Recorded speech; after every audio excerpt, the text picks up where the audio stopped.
Lebih gue suka politik sama sejarah itu gara-gara pas waktu kecil gue pernah baca buku namanya Horrible History. Jadi itu bukunya tuh kayak buku buat anak bocil gitu, buat ABG, tapi agak edgy gitu. Oke. Orang Indonesia obviously don't know because this book is very Commonwealth. Ya orang-orang yang dibesarin di negara-negara Commonwealth kayak India, Malaysia, Australia, New Zealand pasti pernah they've heard of that book gitu. Dan gue dulu kan kecilnya di Australia. And I read that book, Horrible History, dan gue kayak anjing history sama politik keren juga ya.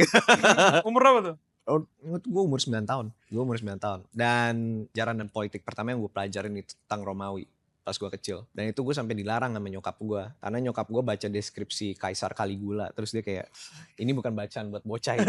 Terus gue gak dibolehin baca gitu. Tapi gue pernah nyokap gue bilang ke gue, dia pernah bilang bahwa gue itu bukan anak biasa karena gue itu pernah bilang ke dia, kalau ini bukan bacaan buat anak untuk anak bocah, kenapa ini menjadi sejarah yang kita harus pelajari gitu.